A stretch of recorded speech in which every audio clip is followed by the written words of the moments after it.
Hey everybody, and welcome to my review video of the AVerMedia ExtremeCap U3. My name is Hitman, and as some of you may or may not know, I've been live streaming for a really long time.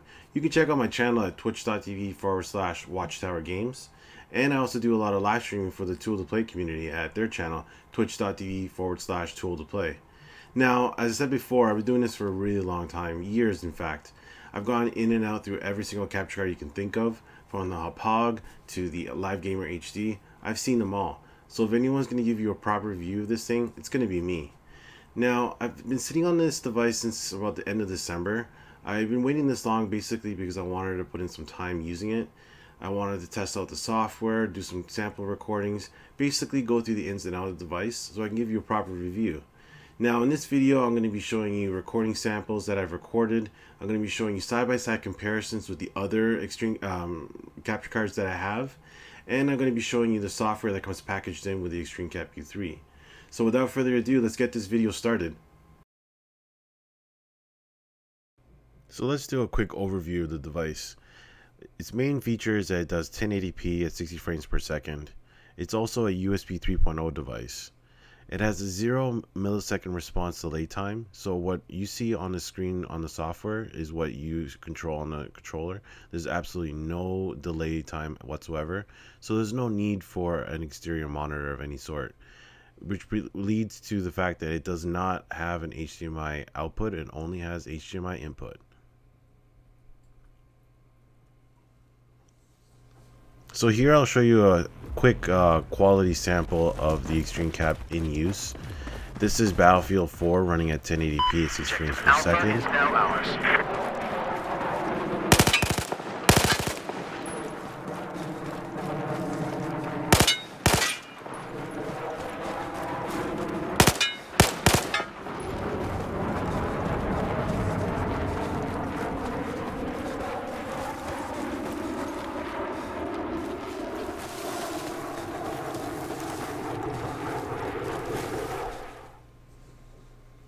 Next up is a quad screen comparison of the ExtremeCap compared to the other devices that I use.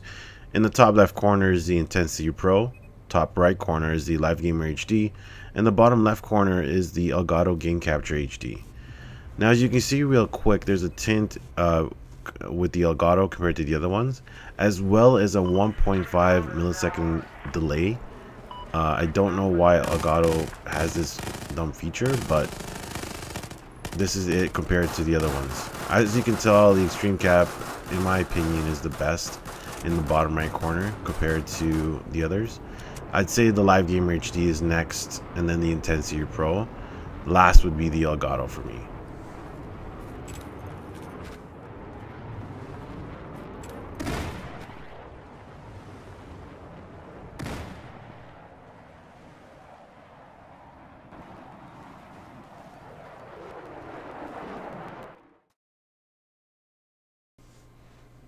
Next up is a full screen comparison of all four of the previously shown capture cards. First up is the Blackmagic Intensity Pro running at 720p at 60 frames per second.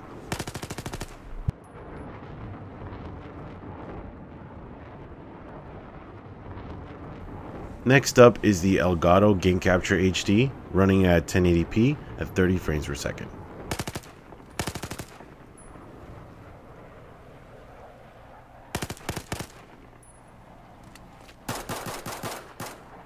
Next up is the AVerMedia Live Gamer HD running at 1080p 30 frames per second.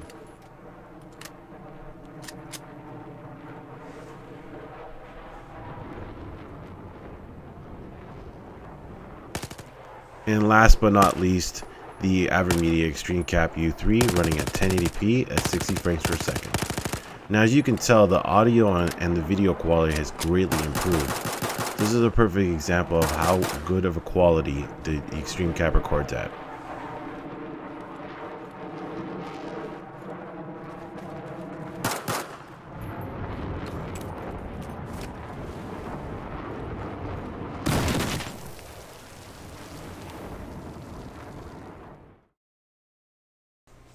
Now I'm going to be showing you a quick rundown of the RECentral software that AVerMedia includes with the ExtremeCap.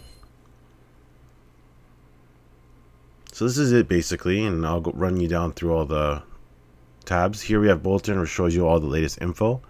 Then the capture area, where you can record your gameplay. Here I'll show you a quick overview of what settings you currently have. Next up is the streaming section, where you can log into your Twitch channel and username, password.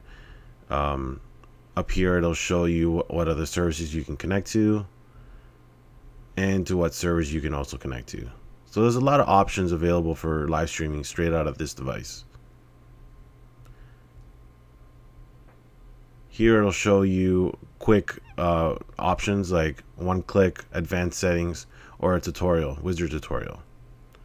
So let's go over to the capture area, and this is basically what I use. I go to the advanced area, and this pops up, and it basically tells you what is set up right now. Game console, HDMI. I can turn on a microphone if I want when I record or live stream. Options for my mic. On the right side is all the video options.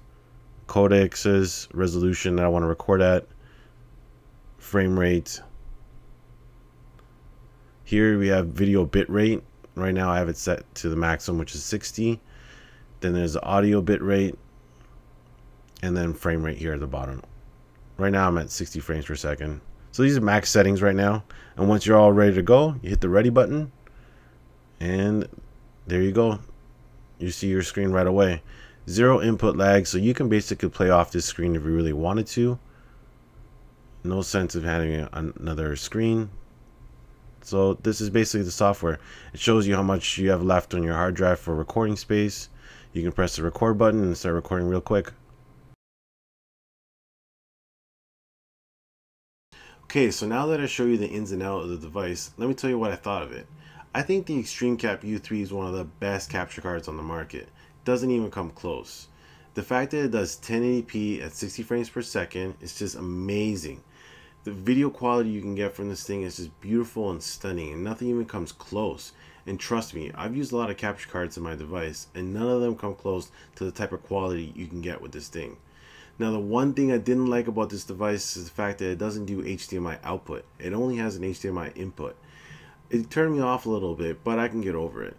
One thing I did like about the device is the software that comes packaged in with it, the RECentral software. I think it's really easy to use. The quality you can get is so much better compared to XSplit and OBS, and it blows them completely out of the water. Now, if you're looking to get into the live streaming business or upgrading from your current device, I would not recommend this device for you. This is basically for the person that wants to video record and edit. That's it. Live streaming with this thing is just overkill. Websites like Twitch, Ustream, YouTube, they don't even offer 1080p at 60 frames per second, so there's no point in streaming at that. This is basically just for video editing purposes only. So I hope you guys liked my review video. I hope you can comment and like this video. Don't forget to subscribe to my channel for more review videos, and I'll see you guys in the next video. See you guys.